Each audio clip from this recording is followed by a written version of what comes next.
एक लड़की थी जो कृष्ण जी की अनन्य भक्त थी। बचपन से ही कृष्ण भगवान का भजन करती थी, भक्ति करती थी। भक्ति करते करते बड़ी हो गई।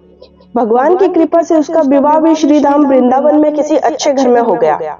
विवाह होकर पहली बार वृंदावन गई, पर नई दुल्हन होने से कहीं जा न सकी और मायके चली गई। और वह दिन भी आया जब उसका पति उसे लेने उसके मायके आया। अपने पति के साथ फिर वृंदावन पहुंच गई। पहुंचते पहुंचते उसे शाम हो गई। पति वृंदावन में यमुना किनारे रुककर कहने लगा, देखो शाम का समय है, मैं यमुना जी में स्नान करके अभी आता हूँ। तुम इस पेड़ के नीचे बैठ जाओ और सामान की देखरेख करना, मैं थोड़े ही समय में आ जाऊंगा। यही सामने ही हूँ, कुछ लगे तो मुझे आवाज दे देना। इतना कहकर पति चला गया और वह लड़की बैठ गई। अब एक हाथ लंबा घूंघट निकाल रखा है, क्योंकि गांव है, ससुराल है, और वहीं बैठ गई। मन ही मन विचार करने लगी कि देखो ठाकुर जी की कितनी कृपा है। उन्हें मैंने बचपन से भजा और उनकी कृपा से मेरा विवाह भी श्री धाम वृंदावन में हो गया। मैं इतने वर्षों से ठाकुर जी को मानती हूँ, परंतु अब तक उनसे कोई रिश्ता नहीं जोड़ा। फिर सोचती है, ठाकुर जी की उम्र क्या होगी? लगभग 16 वर्ष के होंगे। मेरे पति 20 वर्ष के हैं, उनसे थोड़े से छोटे हैं, इसलिए मेरे पति के छोटे भाई की तरह हुए और मेरे देवर की तरह। तो आज से ठाकुर जी मेरे देवर हुए। अब तो ठाकुर जी से नया संबंध जोड़कर बड़ी प्रसन्न हुई और मन ही मन ठाकुर जी से कहने लगी, देखो ठाकुर जी, आज से मैं तुम्हारी भाभी और तुम मेरे देवर हो गए।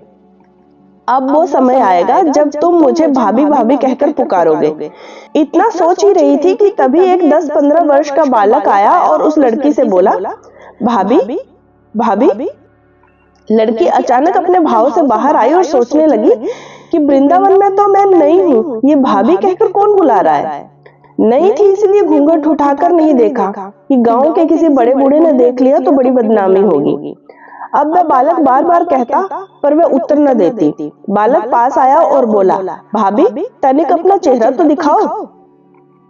अब वह सोचने लगी, अरे ये बालक तो बड़ा जिद्दी है, इसलिए कस के घूंघट पकड़ के बैठ गई कि कहीं घूंघट उठाकर देख न ले।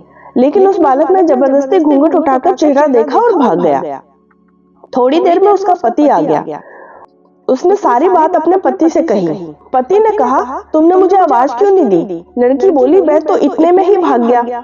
पति बोला, चिंता मत करो, वृंदावन बहुत बड़ा थोड़े ही है, कभी किसी गली में खेलता मिल गया तो हड्डी पसली एक कर दूंगा, फिर कभी ऐसा नहीं कर सकेगा। तुम्हें जहां भी दिखे मुझे जरूर बताना।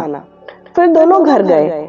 कुछ दिन बाद उसकी सास ने अपने बेटे से कहा, बेटा देख तेरा विवाह हो गया, बहू मायके से भी आ गई, पर तुम दोनों अभी तक बांके बिहारी के दर्शन के लिए नहीं गए। कल जाकर बहू को दर्शन करा लाना। अब अगले दिन दोनों पति पत्नी ठाकुर जी के दर्शन के लिए मंदिर जाते हैं। मंदिर में बहुत भीड़ थी। लड़का कहने लगा, देखो तुम स्त्रियों के साथ आगे जाकर दर्शन करो, मैं भी आता हूँ। अब मैं आगे गई पर घूंघट नहीं उठाती। उसे डर लगता कोई बड़ा बूढ़ा देखेगा तो कहेगा कि नहीं, बहू घूंघट के बिना घूम रही है। बहुत देर हो गई तो पति ने पीछे से आकर कहा, अरे बाबली, बिहारी जी सामने हैं, घूंघट क्यों नहीं खोल रही है? घूंघट नहीं खोलेगी तो दर्शन कैसे करेगी? अब उसने अपना घूंघट उठाया और जो बांके बिहारी जी की ओर देखा तो बांके बिहारी जी की जगह वही बालक मुस्कुराता हुआ दिखा। तो एकदम से चिल्लाने लगी, सुनिए, जल्दी आओ जल्दी आओ। पति पीछे से भागा भागा आया, बोला, क्या हुआ? लड़की बोली, उस दिन जो मुझे भाभी भाभी कहकर भागा था वह बालक मिल गया। पति ने कहा, कहाँ है? अभी उसे देखता हूँ। तो ठाकुर जी की ओर इशारा करके बोली, ये रहा, आपके सामने ही तो है। उसके पति ने जो देखा तो अवाक रह गया और बोला, तुम धन्य हो, वास्तव में तुम्हारे हृदय में सच्चा भाव ठाकुर जी के प्रति है। मैं इतने वर्षों से वृंदावन में हूँ, मुझे आज तक उनके दर्शन नहीं हुए, और तेरा भाव इतना उच्च है कि बिहारी जी ने तुझे दर्शन दिए।